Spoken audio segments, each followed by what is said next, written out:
Hello friends, आज हम transfer of property act के सेक्शन 118 से सेक्शन 129 तक के बारे में डिस्कस करेंगे। ये वेरी इजी सेक्शन है, छोटे छोटे सेक्शंस हैं, इसलिए एक साथ इनको सब हम डिस्कस कर दे रहे हैं। इसमें 118 से 129 तक इसमें एक डेफिनेशन है। 118 में जो इम्पोर्टेंट है, एक्सचेंज डिफाइंड।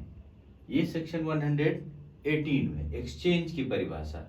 एक्सचेंज क्या होता है? अभी तक हमने परचेजर, सेलर, डोनर, डोनी या अदर चीजें पढ़ी। अब इसमें जो व्यक्ति किसी को एक्सचेंज करेगा, पहला वाला पार्टी 1 और दूसरा वाला पार्टी 2 कहलाएगा।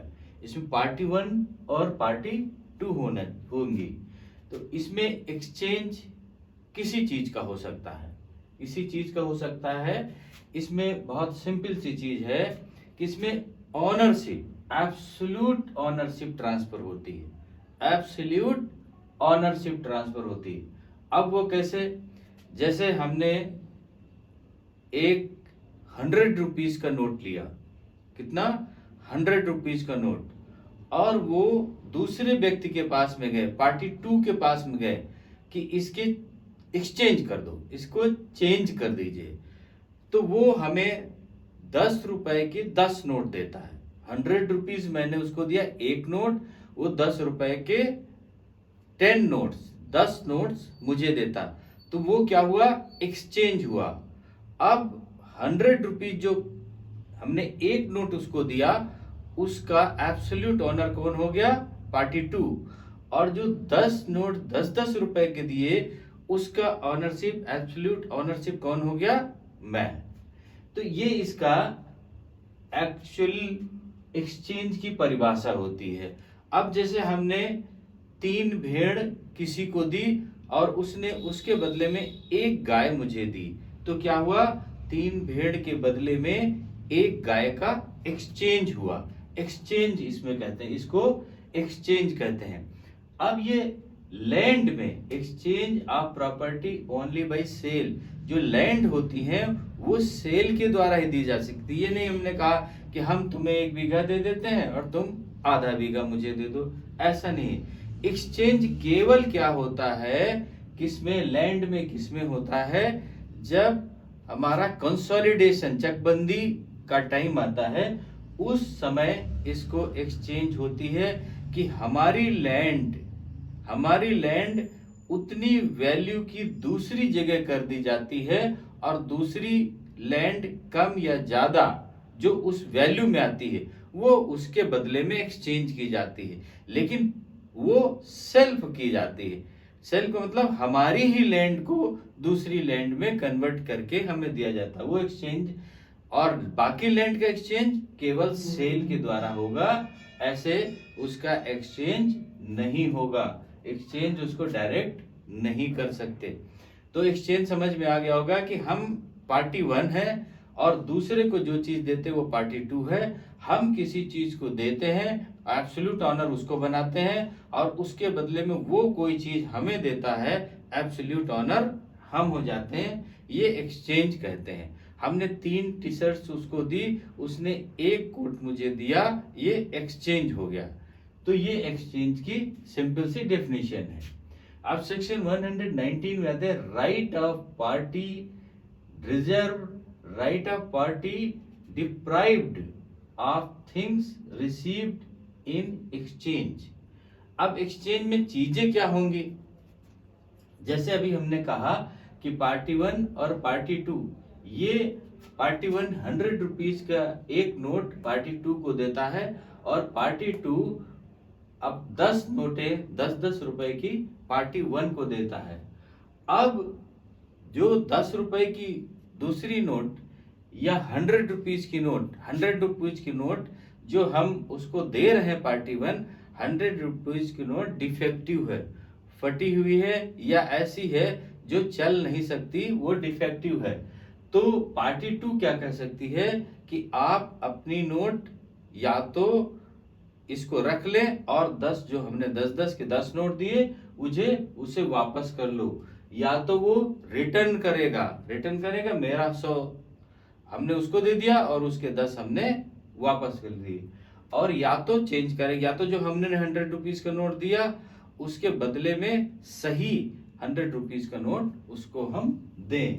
तो ये इसके सेकंड में कहा गया, right a party deprived of things received in exchange. Exchange में जो चीज हमने प्राप्त किया वो करेक्ट हो, अगर इनकरेक्ट है तो हम अपनी चीज उसको दे करके अपनी चीज वापस ले सकते हैं।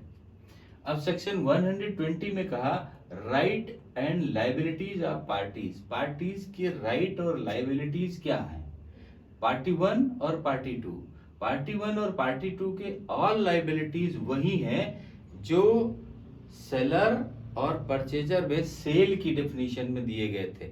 सेल में जो राइट और लाइबिलिटीज दी गई थी वही राइट एंड लाइबिलिटीज इसमें है। इसी सेक्शन 21 में आते हैं, exchange of money. Exchange of money में क्या होता है कि हमने अभी पहले बताया कि हम कोई मनी दूसरे को देते हैं और दूसरा सेम करेंसी में मुझको वापस करता है। हमने 500 का नोट 500 का नोट उसको दिया और वो क्या कर रहा कि 100 के 5 नोट मुझे दे रहा, तो ये क्या हुआ? एक्सचेंज ऑफ मनी हो गया, एक्सचेंज ऑफ मनी। इसके बाद सेक्शन 122 में आते हैं गिफ्ट। ये तो हो गया एक्सचेंज के बारे में। अब नेक्स्ट टॉपिक आ जाता है गिफ्ट। 120 में गिफ्ट को डिफाइन किया गया। गिफ्ट क्या होता है? मूवेबल और इमूवेबल प्रॉपर्टी। मूवेबल और इमूवेबल प्रॉपर्टी। एक पर्सन दूसरे पर्सन को बिना कंसिडरेशन के, बिना किसी मूल्य के, without any consideration, first party दूसरे को देती है, फर्स्ट पार्टी दूसरे को ट्रांसफर करती। तो जो पहली ऑनर थी, ऑनर को डोनर कहा जाएगा। जो पार्टी दे रही उसको क्या कहा जाएगा? डोनर। और जो पार्टी एक्सेप्ट कर रही है उसको क्या कहा जाएगा? डोनी कहा जाएगा। और देने वाली पार्टी कोई कंसिडरेशन लेने वाली पार्टी से ना ले, परंतु जो दूसरा पर्सन है, अदर पर्सन मतलब बी पर्सन, जो सेकंड पर्सन डोनी है, डोनी जो डोनर के द्वारा चीज दी जा रही है उसको वो एक्सेप्ट कर ले। अगर एक्सेप्ट नहीं करता है तो वो क्या चीज गिफ्ट नहीं कहलाएगी। वो गिफ्ट तभी कहलाएगी जब फर्स्ट पर्सन सेकंड को दे, डोनर डोनी को दे और विदाउट कंसिडरेशन, और डोनी उसको एक्सेप्ट कर ले। और ये कब होनी चाहिए? ड्यूरिंग द लाइफ टाइम, पूरे टाइम के लिए होनी चाहिए। ये नहीं कि आज दे रहे कल वापस ले लेंगे, ऐसा नहीं होनी चाहिए।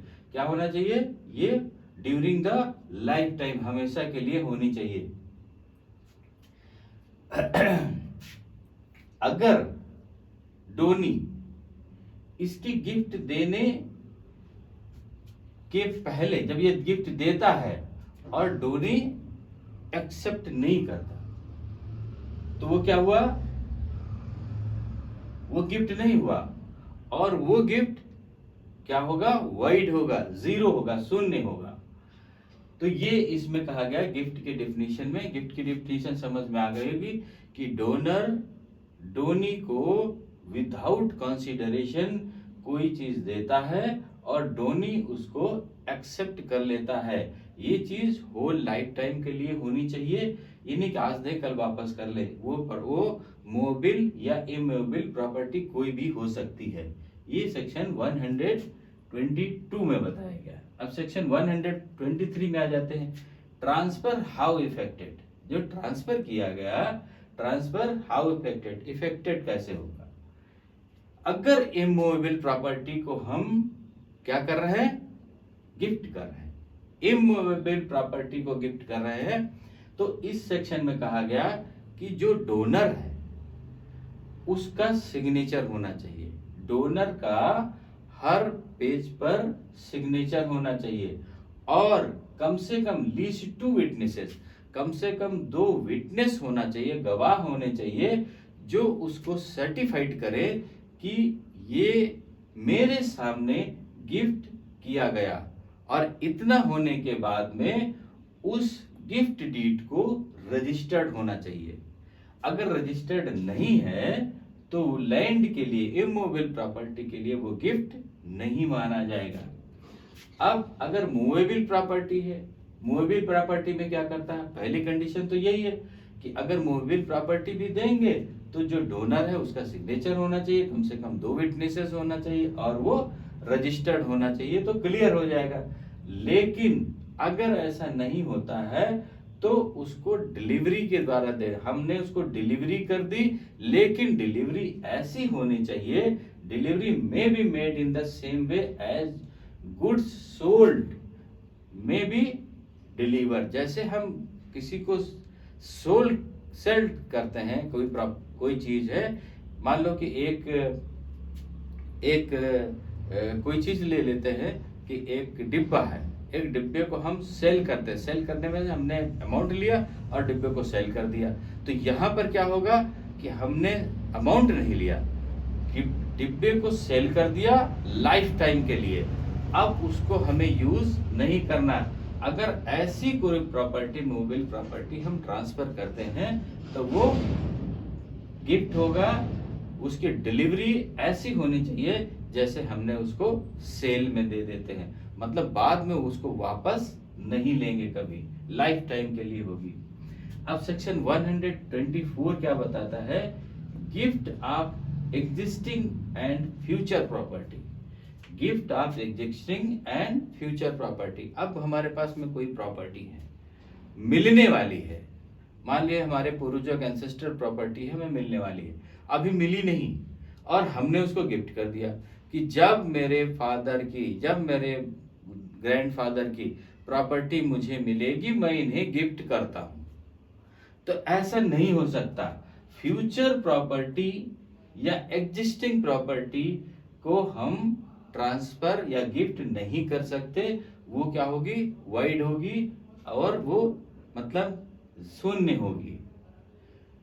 ये बताया गया सेक्शन 124 में। सेक्शन 125 में क्या कहा गया, gift to several of whom one not accepted. Several, कई गिफ्ट दिए जा रहे हैं। हमने कहा कि हमारे बिल्डिंग में 10 टेबल है, 2 मेज हैं, 10 टेबल है, 2 चेयर्स हैं, 1 फोन है, 10 लाइट है, ऐसे हमने काउंट करके सारी चीजें, और वो सब के सब हम अपना हाउस का तुम्हें ट्रांसफर करना चाहते हैं, तुम्हें मतलब गिफ्ट देना चाहते हैं। तो जो डोनी है, डोनी उनमें से छांट नहीं सकता कि हम तो टोटल गिफ्ट दे रहे, टोटल लो। तो उसमें से मान लो ए को कहता नहीं, मैं चेयर्स नहीं लूंगा और टेबल और बाकी चीजें मैं ले लूंगा, तो ऐसा नहीं होगा। वो या तो सारी चीजें ले ले और या तो डिनाई कर दे। तो इसमें कहा गया गिफ्ट टू सेवरल, अगर कई गिफ्ट दी जा रही, आप whom वन नॉट एक्सेप्टेड, उनमें से एक एक्सेप्ट नहीं करता, ऐसा नहीं। अगर हम सब साथ में दे रहे हैं, कंबाइंड दे रहे हैं, तो वो या तो पूरी चीज ले ले, फुल गिफ्ट एक्सेप्ट कर ले, और या तो फुल डिनाई कर दे। ये सेक्शन 125 में कहा गया। अब सेक्शन 126 के बाद आ जाते हैं, व्हेन गिफ्ट में बी सस्पेंडेड और रिवोक। जब गिफ्ट सस्पेंड हो या रिवोक हो जाए तब क्या होता है, इसको एक एग्जांपल समझ लेते हैं कि डोनर और डोनी, डोनर ने एक प्रॉपर्टी डोनी को दिया, डोनर ने एक प्रॉपर्टी डोनी को गिफ्ट किया और बीच में एक कंडीशन लगा दी, happening of any specified event which does not depend on the will of donor। क्या इसके जो डोनर है इसकी इच्छा पर निर्भर नहीं करता कि ये कोई इस पर स्पेसिफाइड इवेंट लगा दे। अब जैसे स्पेसिफाइड इवेंट क्या लगा सकता है कि अगर कोई इमूवेबल प्रॉपर्टी है, डोनर डोनी को गिफ्ट कर रहा है, बीच में कहता है कि अगर आप 10 साल के भीतर आपकी डेथ हो जाती है तो वो प्रॉपर्टी मेरे पास आ जाएगी, ये गिफ्ट नहीं हुआ। तो वो क्या होगा, वो वाइड होगा, वो वाइड होगा। मतलब इसमें स्पेसिफाइड इवेंट नहीं लगा सकते, पहले ही बताया जा चुका क्या चीज, लाइफ टाइम उसको हम देंगे। तो यहाँ पर कोई कंडीशन लगाया जाएगा तो वो क्या होगी, वाइड होगी। सेक्शन 126 में ही बताया गया व्हेन गिफ्ट में बी सस्पेंडेड और रिवोक, कब वो सस्पेंड होगा और रिवोक होगा, जब कोई कंडीशन लगा दी जाएगी। गिफ्ट तो कर रहे हैं आप, 10 साल के भीतर में अगर आपकी डेथ हो जाती है तो यह प्रॉपर्टी फिर से मेरे पास आ जाएगी, ये इसकी स्पेशल कंडीशन हो गई। तो इसमें स्पेशल इवेंट हो जाए ऐसा नहीं लगाया जा सकता, वो वाइड होगी। इसके बाद सेक्शन 127 में आ जाते हैं ऑनरियस गिफ्ट।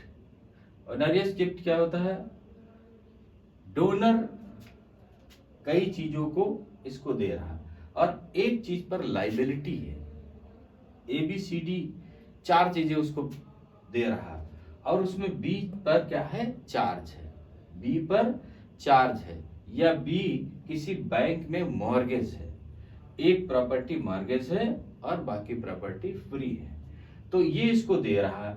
अब ही विल टेक होल और गिफ्ट और लेफ्ट होल, ये क्या करेगा कि ऐसा नहीं कि चार्ज वाली प्रॉपर्टी तो छोड़ दो, जो फ्री प्रॉपर्टी है वो हमें दे दो, ऐसा नहीं कर सकता।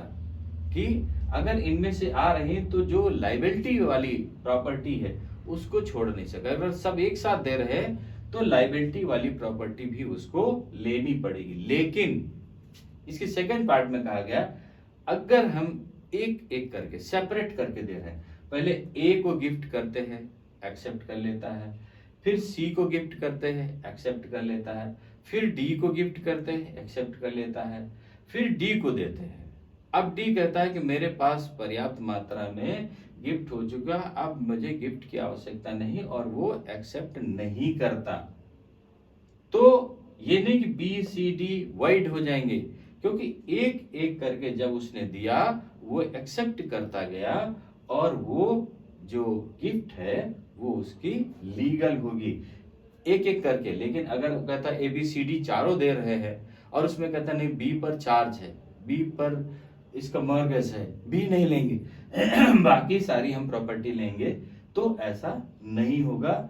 ये इसमें ऑनरियस गिफ्ट का जो नुकसान वाली चीज है उसे हम नहीं लेंगे, अच्छी चीजें जो बेनिफिशियल हैं वो हम ले लेंगे, ऐसा नहीं हो सकता। अब इसमें सेक्शन 128 में कहा गया यूनिवर्सल डोनी। यूनिवर्सल डोनी कौन होगा, a gift consist of donor's whole property personally liable for all debts due to land liabilities। इसमें कहा यूनिवर्सल डोनर कौन हो गया, एक हम प्रॉपर्टी को किसी को गिफ्ट करते हैं, उस प्रॉपर्टी के जिस समय हमने गिफ्ट कर दिया, अब गिफ्ट क्या है, डोनी के पास में चली गई प्रॉपर्टी, अब डोनी के पास में जितनी लाइबिलिटीज उस प्रॉपर्टी की होंगी, क्या चीज, जितनी लाइबिलिटीज उस प्रॉपर्टी की होंगी वो सारी लाइबिलिटीज कौन निभाएगा, डोनी निभाएगा। A gift consist of the donor's whole property, पूरी संपूर्ण प्रॉपर्टी वो उसको दे रहा है। अब पर्सनली लेबल, अब कौन, donee personally liable for all debts, जितने उसके कर्ज होंगे, ऋण होंगे, या जितने उस पर ड्यूज होंगे, हाउस टैक्स है, रेवेन्यू है, लाइट बिल है, वो सारे अब लाइबिलिटीज किसकी आ जाएंगी, डोनी की आ जाएंगी। ये सेक्शन 128 में कहा गया कि वो वही यूनिवर्सल डोनी हुआ कि वो सारी लाइबिलिटी सहित उस प्रॉपर्टी को एक्सेप्ट कर रहा है।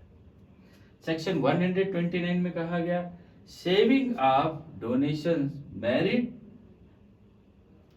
यूसा एंड मोहम्मदन लॉ, इसमें क्या कहा गया, मॉर्टिज, मॉर्टिज का मतलब है मरने वाला।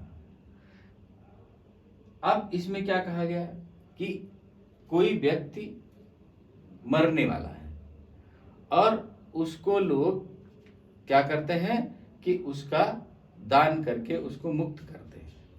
अब कोई व्यक्ति ऐसा नहीं कर सकता कि ये मैं 1 बीघा जमीन इनके मरने के पहले पंडित को दान कर रहा हूं। क्या होगा? ये गिफ्ट नहीं हो सकता। क्यों? क्योंकि वो तो अभी दिया और कोई ट्रांसफर नहीं हुआ और वो खत्म हो गया। तो इन्होंने यही कहा कि जो मोर्टिस है उसको हम कोई ऐसा गिफ्ट जो हमारे पास में क्या है कि ट्रांसफर नहीं हो सकता, वो हम उसको गिफ्ट नहीं कर सकते। डेथ, कंटेम्पटेशन ऑफ डेथ, डेथ की मृत्यु पर हम उसको गिफ्ट में ट्रांसफर इमूवेबल प्रॉपर्टी का नहीं कर सकते। और deemed to affect any rule of Mohammedan law, हम मोहम्मडन लॉ में जो इफेक्ट कर रहे हो ऐसे गिफ्ट उसको नहीं दे सकते, क्योंकि गिफ्ट एक्सेप्टेड उसमें नहीं होता है।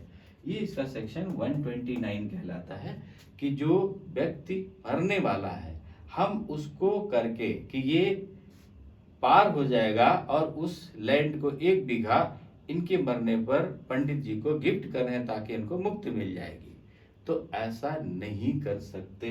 ये ऐसा वाइड होगा, जीरो होगा।